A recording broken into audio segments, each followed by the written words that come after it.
Jonah? Yeah. Oh, yeah. The sump, it's not a sump pump, right? It's a lift station for the sewer, I think. Oh, So it okay. doesn't go to the street. No, I think Okay. that goes into the sewer system. It's a sewer, Okay. it better not go to the street. I know. The neighbors I know. might have something to say about that. Yes. Yeah, no, I think that goes out here, out front, and cuts across somehow and gets out in the main sewer line. Your sewer comes out of the house somewhere, probably on that side, and goes diagonally across the yard and goes out to the street kind of at about, let's say, 10 feet in from your western property line. There's a clean out sticking up out of the ground, but it looks like it's been broken underground. I opened it, looked down the side, and there's a crack. The pipe has done this. I think it's tree roots. Yeah. Do you probably feel they should have the plumbing scoped? Yes, Yes. I would. Okay. I would. There's old pipe in the ground underneath this downstairs bathroom. Mm-hmm. Imagine that. Yeah. Scoping age and pipes. Yeah. Yeah, Just like people. Yeah. that's right. And Do- they put an endoscope down. Who do you recommend for scoping? Probably Bayshore Plumbing or Sample Plumbing. Okay. Both those guys are good. I don't recommend Sonar anymore. Okay. They've misinterpreted several inspections that they've done. These Okay. guys have glanced right over problems, Oh, gotcha. you know. Okay. So I don't trust them anymore. Mm-hmm. Nice people, but and Yeah. unbiased too, which I like them. They didn't do the repairs; they were just an inspection company. Mm-hmm. But if the guys are recognizing, And Problems. niceness is great, but not when it comes to competence and skill. No. It's a different world. oh, exactly, want to be nice, do a good job. Mhm. So I like Bayshore Plumbing and I like Sample Plumbing. Those guys are both really good. Local, Mm-hmm. yeah, they'll do a fine job. So structurally, I think you're good. I got some problems with some of the balcony issues, right? We talked about that. Mhm. They just caulked and painted the joints, but water's getting in, it's rotting out some of the structure. I think the primary home structure is quite good. The roof is okay, but I could only see a very small area in the attic because of the vaulted ceiling in the master. And then the air handler and ducting blocks off everything going east over the guest bedroom area. But the only thing I did see is there was a modified rafter. It's got a deep notch right at the ridge, and it just needs to have some bracing put up there pretty easy. It's not like Oklahoma where every time you get a hailstorm, it's automatically determined. Oh, you gotta get a new roof. Yeah, no, not down here. And they only do that so many times too before they're not. Oh, I'm sure. So how about the electrical stuff? Is that other one out there, how is it wired up? So there's a newish panel outside. The panel looks like it may be 4 years old or so, and a lot of the wiring infrastructure inside looks like it's about the same age. So I have a sneaky feeling the plumbing in the house, the wiring in the house was done between 1995 and now, in intervals.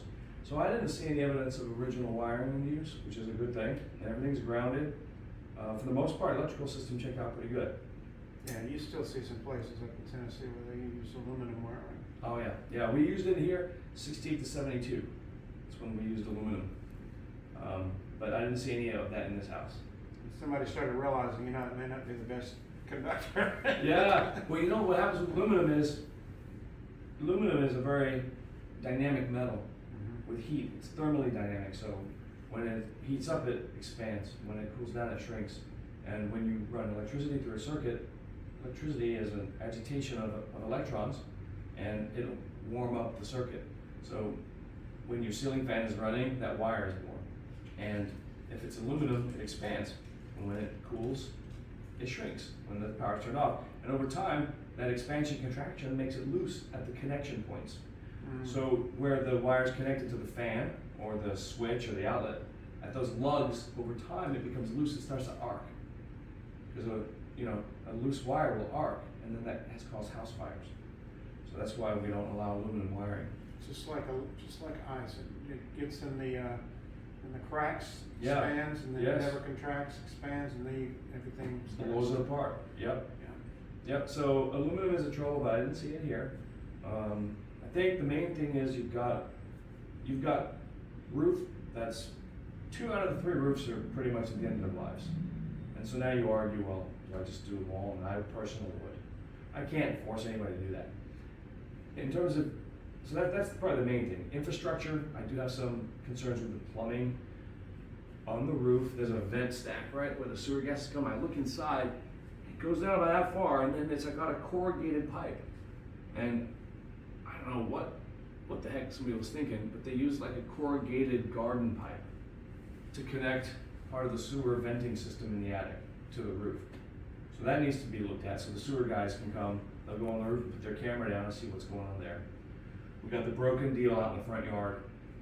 I mean, it's snapped off and you can see dirt's falling into the main sewer pipe. What thing are you talking about? It's the clean out in the front yard. Okay. You know, you can see where it's snapped and there's dirt falling in, there could be a tree root bulging in. With these, I mean, with these ancient trees, Yeah. and just anything that's in the ground is liable to Absolutely, be ripped Yeah. apart. absolutely. You know, and then beyond that, you have some nitpicky things. There's a couple of loose fixtures, a couple windows have a little broken glass. I mean, there's some cosmetic blemishes. I mean, but all in all, the house is pretty functional, and I think it's working well. You've just got some issues that are gonna be temperamental, and possible issues are the stuff that's coming due in the Well, and then next we 5 talked, years. we talked about the backyard and how it does slow down. Mhm. But if we're gonna put in a pool, which my wife seems dead set on doing, I grew up with a pool and I'm not too thrilled about them. Because you have to clean them and we're surrounded by trees, and so I know the inevitable reaction to that. But that would require some adjusted landscaping. Yeah, I think you'll have to level out the backyard and probably build a retention wall across the rear. I think you'll fix your grading problems by putting the pool in. By default, you'll have to.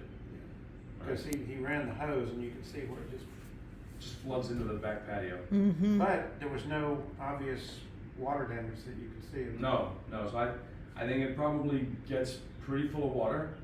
You might start to get a little sweaty around the collar, but I think it's handled it, you know? So it probably reaches a level of equilibrium, and then it just ends up draining as fast as it can fill. So, you know, historically, I think you're okay, it's just not ideal. 40, a week's worth of steady rains would probably not be good, but it wouldn't be good for a lot of people. It wouldn't be good for logging, exactly. But if you put the pool in and that's leveled out, then I think, it's going to be much better, I would yeah, I think assume. that'll take care of a lot of stuff. Mm-hmm. That'll make her feel better. Yeah. that But they'll was have to just- put a stem wall back there just because of the difference in elevation from the porch to the back of the property, I would assume. Yeah. Yeah, Yeah. yeah. I mean, at a certain point, you could level the property off and do all that, but I don't know what you do about the patio. Because no matter how much leveling you do in the yard, if you level it up here, you can't necessarily raise the house to match it. Yeah. If you get what I mean. Yep, It's still gonna collect, but that's something that I guess an architect or landscaper could. Mm-hmm. Yeah. Or I say we Landscaper deal could do with that. this and they know what to do, so. Exactly. I've even seen some people, you know, they build a little wall across the back patio, then the water drains down the yard, hits the wall, you direct it to the side, and then you're golden. It's beyond my skill. Yeah, sometimes the best thing is to live in the house and see how it handles it. I mean, you know, what I can look for is there been a historical issue of water intrusion? And I would say probably not. Especially because it's on a slab. It's on a slab. The slab height is pretty good on that back addition. It's lower here in the kitchen, but even then, I didn't see any real issues. The biggest threat would be earth tremors and tree roots. Yeah, and we don't have the former. Yeah, we don't have the earth, but tree roots we have. The nice thing is too, I mean, yeah, you have some big old trees, but they're far enough away. Well, the ones back here aren't. Those are pretty close, but they've been here long enough that, We've talked about getting rid of that thing or modifying it, and as long as, Mhm. that's where I get concerned, I'm like, I mean, is there a homeowners association, not homeowners, it's a historical district says you can't just go chopping down trees? You have to pull a permit on certain trees. If it's an oak, sometimes they won't let you. I don't think there's any oaks back there, are there? not these types, not the grandfather No. oaks. What are these? These are called grandfather oaks. What about the ones that are right next to the structure right there? I don't know, it's like a laurel oak maybe? Yeah. Couldn't tell one oak from the next. Yeah, there's certain are protected. These ones here are protected. They'll make you tear the house down before you can touch those. But I think the one out there, you just get a permit and the city will approve it, and then you can take it out. I hate doing that. Yeah. If it's interfering with the structure at all, you know, they'll typically give you authorization to take them out with a Well, I think she permit. was talking about modifying it to where she said, we don't have to take the tree out. That's Okay. what she said. Oh, Oh, maybe yeah. trimming So it, the she was- branches. She said that's what an architect will help us figure out how to get around that problem. Yeah. Um, so, but I told her, she was telling me all about the house, I'm like, I'm more interested in the trees. Mm-hmm. And so, I'm like a designer and a realtor's worst nightmare because. We it's can like, have an we need to architect pay attention. or an arborist come out too, you know, and analyze the trees to see what they think the city would allow you to take out. You know, they know a lot because they work with the cities. They you might know. tell me to take the building down so the tree can grow. So 4-point items, 4 points, Definite- definitely the roof is the big one. yeah, this one only, or do you think, Both of those, Both. there's repairs needed on this one. yeah, So all 3 roofs have issues. okay. So roof, 4 point, there's a couple of little electric things. There's a handful of plumbing, HVAC is fine for 4 point. And then we Okay. just get it scoped to kind of really see what. Yeah. Get a scope for peace of mind, it's about $300, I mean, it's extra money you gotta throw at it. But I think, 65% of the time, sewer scope is done, when I've recommended it, problems are found. And these problems are not $1, $2, $3, $4, $5,000 to fix. You know, underground problems are expensive. And if they go under these, Yeah, that's a huge risk for those, isn't it? You start hacking through roofs to get through it. yeah, so there's a lot of risk with that, so I think it's money well spent. That's the only, like, real, Unknown. yeah, it's the only real unknown. I think everything else is pretty clear, okay? So, elevator speech. I think it's a good solid house overall. A lot of nice updates, infrastructurally speaking. The roof is, if it were me buying it, I would maybe try to seek a credit for repairs or replacement, and I'd just do the whole roof at one foul swoop when an addition is done. The AC is 14 years old, so that's on the radar. Okay, average life is 12. So it's already beyond. You're beating the odds. What does it cost to replace something like that? $8,000. Yeah, that doesn't surprise me. Yeah. Is that, I know that has a separate wall unit out there, but is it also connected to HVAC? That is a self-contained unit. So it doesn't? It's air conditioning, but it has nothing to do with the main house. That's just like a window unit. Okay, that's the only thing cooling that, right? That whole room, that bathroom, yeah. Okay, I thought that was the case. Yeah. It's a separate bedroom, right? Yep, it's a Mhm. bedroom and then a bathroom and a laundry area. But the And so- bedroom is also done by the wall unit? Yes. Okay, so wall unit is the only thing. I was talking about that with my wife and she wasn't sure. Mm-hmm. Yeah, that's the only thing out there. And then you have one system that does both upper and lower of the home. One zone. Now the thermostat's upstairs, so downstairs will probably be pretty cool most of the time, and upstairs will be, hopefully.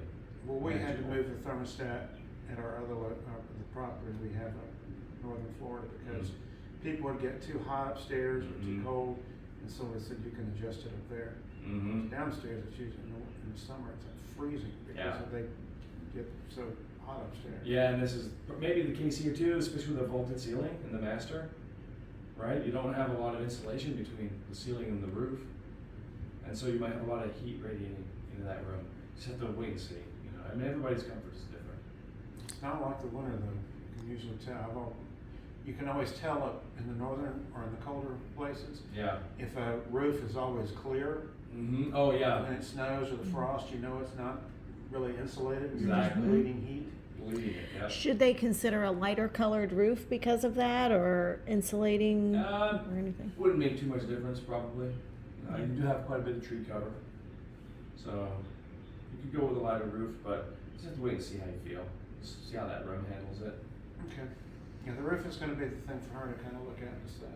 Yeah, yeah. I think after the roof and then budgeting for the AC, everything else is kind of like bitty. You know, I mean the balcony here needs work, but I think everything else is kind of like nitty gritty stuff. To me, that balcony is just barely shy of cosmetic. Well, it could turn into a structural thing where it's failing, and then you've got, risk of Well, falling. I mean, right? it's almost too small for me to get out. Oh yeah, you're right. You can't like put table and chairs out No. there, but plants maybe. Hey, I don't even see the purpose of it, except they wanted to break the line on the Yeah. house. Yeah. So that was never a concern for me, but I guess it probably should if it's a gateway to the rest of the house. Yeah, because if water gets in there, then that is frame up there. So if water Mhm. gets into that area where it's exposed, then it could attract termites and further deterioration. Yeah, you can have concealed damage. There's all sorts of potentials when you have stucco on frame. You gotta keep the water out. All right, so I'll put this report together for you guys. Give it a read. It'll have everything we spoke about plus other details, and I'll try to put it in I make like an A list and a B list. And the A list are things that are leaking or broken, not functioning, or safety hazards. All right, so. So the roof is the red flag. Roof's a red flag. There's a bunch of A-list stuff on the roof. There's a few little nitpicky A-list things on electrical, and then we have some A-list plumbing stuff, right? Those are the immediate repairs. And then the B-list are just maintenance items, right? So those are things like, let's start to get some separation around window caulking. Budget to re-caulk the windows. We've got some stucco cracks. Get somebody up to caulk and paint the cracks soon. Things like that, okay? I'm glad you told me about these trees, because then I would tell her, it's like, you can't mess with them. No. Those are the untouchables. And I don't, these on the other side, I don't know. They look the same to me, but then again, that shows how much I know about it. Now they may be able to trim the limbs on this tree. Oh, I don't care about Yeah. that. I'm just saying that, for me, it's I'm gonna like, get this real quick if you don't mind. It's just Yeah. marvelous. Hey, Shannon. for me, it's just saying, you can't mess with